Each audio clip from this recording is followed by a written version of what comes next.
Smashed in the FA Cup, trounced in the Champions League. An awful run of games has left Spurs' season on the brink of collapse. So with underperforming stars and unhappy players, we needed something special to reignite our title chase. That's right, a 5-star youth intake joining our already stacked under-18s. Are you thinking what I'm thinking? It's time to play the kids. Right, so I've been hard at work binning off all of Spurs' underperformers, and I've got a system in place that should get the best out of our terrible teenagers. First things first though, we do have the usual defenders and Vicario in the team. Defending is non-existent on FM26, and we do want a little bit of a chance to win that title. But we do have one of our kids in the heart of that defence, and that is young Janai Byfield. Ignore the 2 technique, ignore the complete lack of mental ability, and just focus on those physicals. Crazy for a 17-year-old to have them. I mean, he's not even too far off Mickey van der Ven's physicals, to be honest with you. Now, if we move forward, we've got our general. The experienced head in the midfield is Archie Gray, who's just turned 20 years old. A tried and tested Wonderkid on FM these days. But next to him, we've got our first player from the youth intake, introducing Ramal Marable. 20 determination, decent technicals, absolutely no physicals, but he does have a driven personality, which does mean if we go a goal or 2 down, his head shouldn't drop too much. But going into the attack, we've got an average age of about 16 between these 3 starters. Starting out wide, all the way from Barbados, is Sharon Taylor. Only God knows how he got into the Spurs Academy. There's some okay technicals, some alright mentals. The physicals are awful, but he is double-footed, and he does have the trait of tries first-time shots. So for now, we've stuck him out wide to avoid the hustle and bustle of Premier League defences. But at Cam, we've got the best player from our youth intake, 5-star Paul Clark. I mean, 18 flair, 15 long shots, a naughty left foot, and a temperamental personality. I have no idea how this one's going to go. To be honest with you, all I want to see is a 30-yard bang.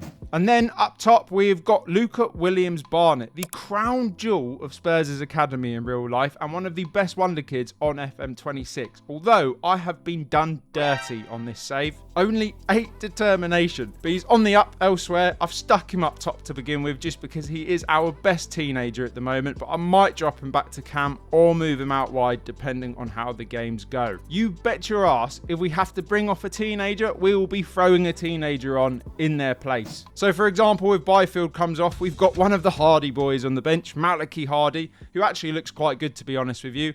We've then obviously got Lucas Bergvall, who is just disgustingly good on FM26. And then up top, we've got Mason Melia. He joined Spurs January 1st, 2026. We're in April on this save, so of course we've got him in already. He's got decent physicals, decent mentals, decent technicals, Irish as well, a cheeky little Robbie Keane regen. And things have actually started very well for at least one of our kids. Whilst we were waiting for all of the youth intake players to sign deals to come into the first 11, we did have to play Nottingham Forest at home, and a certain Luca Williams-Barnett has come in and scored a goal as we've won 4-2 to stop this horrible rot, which means the teenagers are coming in with their first game being away to Sunderland. A very, very tricky, tough and physical tie to begin with. But with that win against Forest, we've actually leapfrogged City into second. Unfortunately, we are still behind Arsenal. They've got a game in hand on us and they are a point ahead. So we need them to once again bottle the title for us to have any chance of winning. And with that, the kids are almost ready to go. Make sure you smash that thumbs up. Make sure you've hit the subscribe button. And it is time for the teenagers to win us the Premier League. So the Stadium of Light was first up, and things have actually gone quite smoothly for the first hour. Sitting 1-0 ahead thanks to an earlier Pedro Porro goal, the kids seemed unfazed. No. Wait. The boys kicked off quicker than I could get Marable off the pitch. But just like that, we were back in with a chance. With the extra man, it was just a matter of time before we broke through the Black Cats' defence, and it would be our Barbadian starlet Sharon Taylor who pulled the trigger not once, but twice, courtesy of a lovely first-time finish. Bombocard! A 4-1 win, now top of the table, albeit with 2 games in hand, and a new record broken for Spurs' youngest ever player. Not a bad start. Our first home game with the kids followed as Brighton came to North London, and we really should have been 1-0 up after a doggy put it on a plate for young Paul Clark. Into the penalty area it goes! Been missed! Oh, that's extraordinary! And things would go from bad to worse for our teenagers, as a Brighton attack shortly after ended with Janai Byfield learning the valuable lesson of not sticking a leg out in front of your own goal. The match was slipping away, so I threw Mason Melia on as a last resort. And with the young Irishman's fresh legs to aim at, it was finally time for Luca Williams-Barnett to show his quality. It's fabulous ball by Williams-Barnett. Iro lurking inside the area. Lovely finish. Paul Clark would then make up for his earlier howler, stealing the ball off a doggy to finish nicely. Have it. But a late sting in the tail saw Brighton pinch a point with a last gasp penalty. Our first drop points with the kids in play, but with City and Arsenal also drawing, there was still a glimmer of hope for a title win. FA Cup finalists Wolves away was up next, but our confidence was utterly shot after 30 minutes as we went 2-0 down. I like it. Williams-Barnett got us back in it with a cool penalty before the Udogie and Clark connection made it level once again. Absolutely incredible! Sadly, we couldn't find the winner though. 2 more points down the drain. We stayed in the Midlands for our next opponents too. Our toughest test yet at Villa Park. I made the decision to call up Melia and Bergvall into the starting 11 to combat the villains, and after one almighty close call, it was Melia who created the opener. Electric play! Udogie!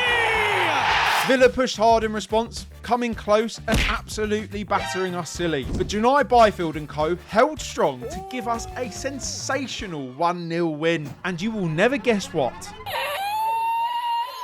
I think this could actually be possible, guys. And so, we had 3 games to go. 2 winnable at home, but Chelsea away would surely be make or break. It's squeaky bum time. Leeds were seen off comfortably, with our new blood combining beautifully as Luca set up Melia en route to a 2-0 win. A 2-0 win that sees us go top of the Prem after Arsenal actually managed to bottle it at West Ham. If we could get through Chelsea at Stamford Bridge, we would be 1 step away from the impossible. And early on, it really should have been 1-0 to the Spurs, as Melia was set free with a Hail Mary from deep to only go and fluff his lines. And it would end up being a day to forget for our teenagers, as all of the good work up until this point was undone when Ramel Marable lunged in late on Garnacho. Oh, for fuck's sake. Palmer did what he does best, followed shortly after by our first loss of the run-in. And do you know what really stings about this? Chelsea are currently managed by Big Ange Postecoglou. It's just who we are, mate.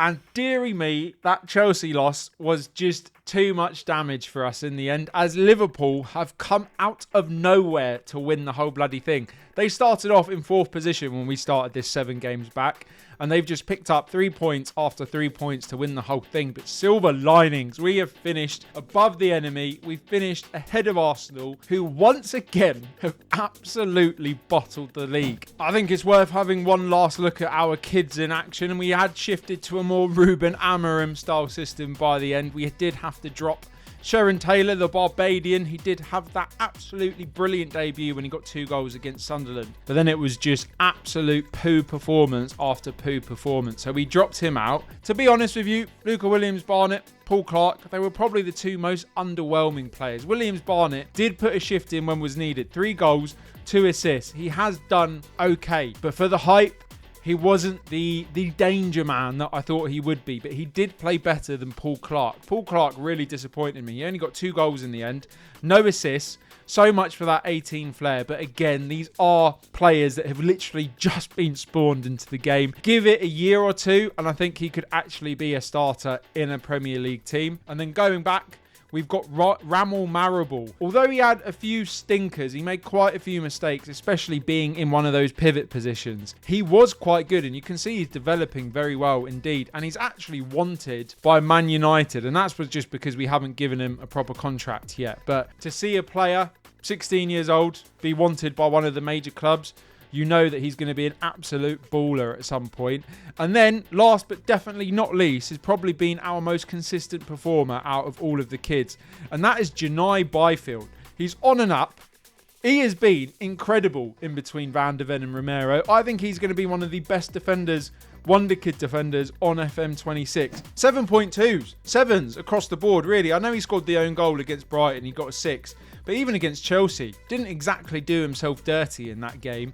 He is going to be utterly phenomenal. So with that and the kids getting us into second position in the Premier League and a very sorry end for Guardiola at Manchester City, we bring to an end our little 3-episode arc with Spurs that we started during the FM26 beta. If you couldn't tell by now, we've just been trying to have quite a lot of fun during our first season. So I hope you enjoyed it. Remember to smash that like, smash subscribe if you haven't done so already. Have a good one, and I shall see you in the next one. Peace.